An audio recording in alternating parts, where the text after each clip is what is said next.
If you get into this state where you are really reflected most of the day, then you will definitely have a much easier time to not take the 3D too seriously, and you will have also a big advantage when it comes to overlooking it and focusing on what you actually want to experience. Hi, and welcome to Knowing Into Being. My name is Max, and I'm very happy that you're here. Thank you so much for tuning in. Today's topic is very important, and that is ego versus awareness. I want to start by telling you that everything that our ego minds make up and think and want to do and react is all complete BS, and it's always BS. So never trust your ego and never trust your ego's reactions and actions. I know this might sound easier said than done, but it's very important, not just for manifesting, but for your whole freedom.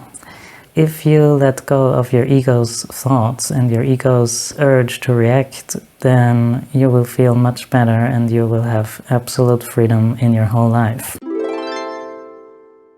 If someone makes a mistake, it comes from their ego mind, so forgive them. It comes from their hurt, stressed, upset, maybe even traumatized or grandiose ego. And you do not have to take this seriously at all, because it does not come from the bottom of their heart. It does not come from their inner true self. And same also applies for mistakes that you make. If you make a mistake, it's probably ego-driven, so forgive yourself, because that's not actually you. If you do what I'm talking about today, you will notice that very early on, that if you come from unconditional and reflected love, there are no mistakes. I want to tell you how you can reach that level of enlightenment that you need in order to be free and in order to have much better manifestations. By enlightenment, I don't mean sitting on a rock, living on air and meditating 24/7.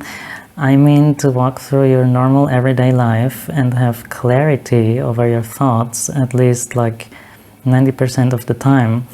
Why I don't say 100% is because I think we all cannot really reach that.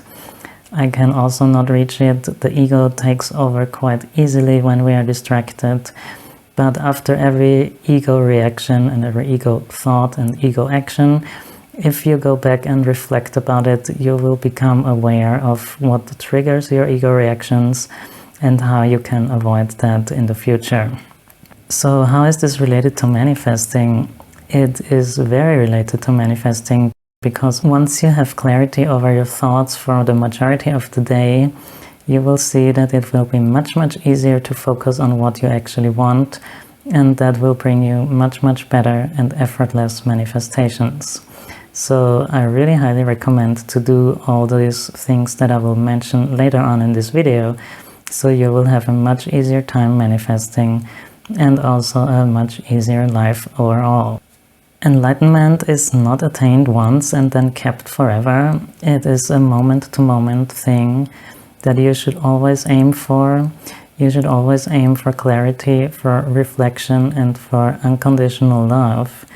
And if you do so, you are definitely on the right path.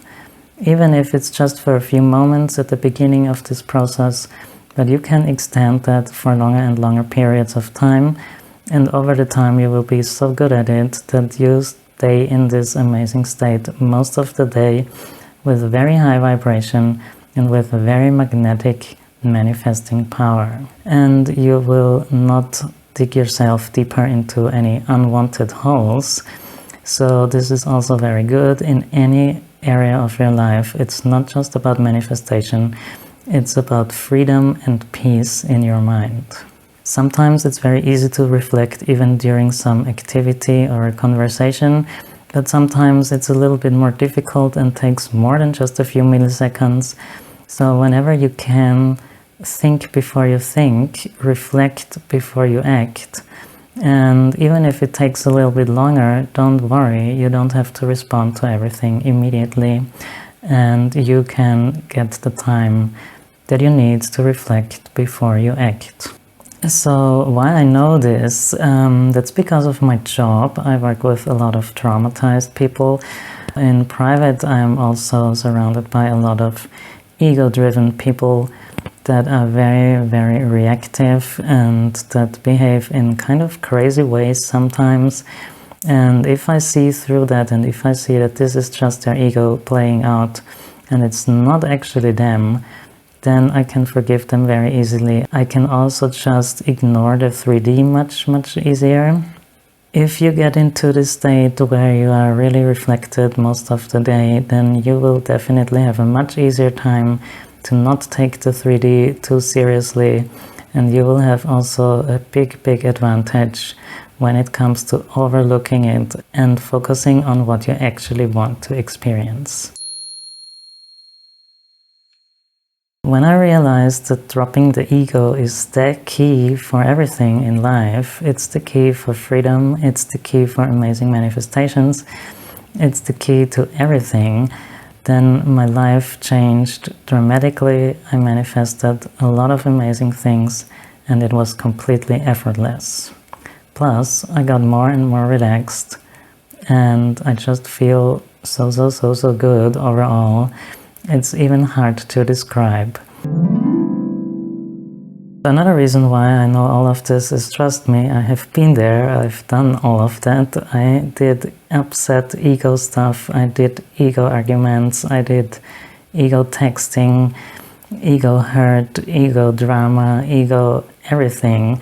So I know very well what I'm talking about, and I want you to break free the same way as I did, so you can have the amazing life that you deserve. The creative power within us is not our ego, it's our actual self, it's our higher self, as some people call it. It's coming from our heart and from our imagination, and this has nothing to do with any ego-driven stuff. So be love and be just you, the authentic, true you that you are born as. All the rest of your program is accumulated over the years and it's created by egos of other people, and they shape your own ego and then it runs on autopilot, and that's definitely not what we want. Because manifestation has actually a lot to do with truth and authenticity, as I already mentioned in my first in-person video. So I highly recommend you to do that and start right now with practicing dropping the ego. There are many exercises. I was talking about this on my channel also a few times, but I think I can just recommend you to read David Hawkins, to look at Eckhart Tolle and at Ramana Maharishi and his teachings, especially the self-inquiry, which is the question, who am I? Which is very powerful. It's similar to Neville Goddard's I Am meditation, kind of. You can find the ebook and the audiobook for free online within a few seconds. So please take a look at that. If you practice that, I promise you that your manifestation power will grow and grow. Also, Joe Dispenza has a few of these teachings that are also very good to dissolve your old patterns. I also recommend these. I also did his meditations for a while, and it also helped a lot to step out of this ego state and create a new state. The true state of our inner selves is very peaceful, it's very loving, and it's the creative power inside of us that we can unlock much better if we let the ego pass and just step out of that and be our true inner selves. Manifesting is a lot about awareness. Manifesting is about mental diets and knowing what you think and changing these thoughts and feelings. And to leave the ego aside is really helpful for that. And it also helps you a lot to not get triggered, to not get caught up by the 3D, and focus on what you actually want. If you see that other people are acting from their egos, you can even just right over their head decide that their true version is very, very different and that it's actually just the way you want it to be. And this is a huge benefit also when it comes to relationships and manifesting the best version of the people around you. Start practicing today. If you want me to do more videos on this topic with also specific advice on how to do these practices, then please let me know in the comments, then I can do more about this. Thank you so much for watching. I hope you loved this video as always. I'm very eager to talk to you in the comments and to see you in the next video. Thank you so much. Have a great day. Happy manifesting and see you next time. Bye bye.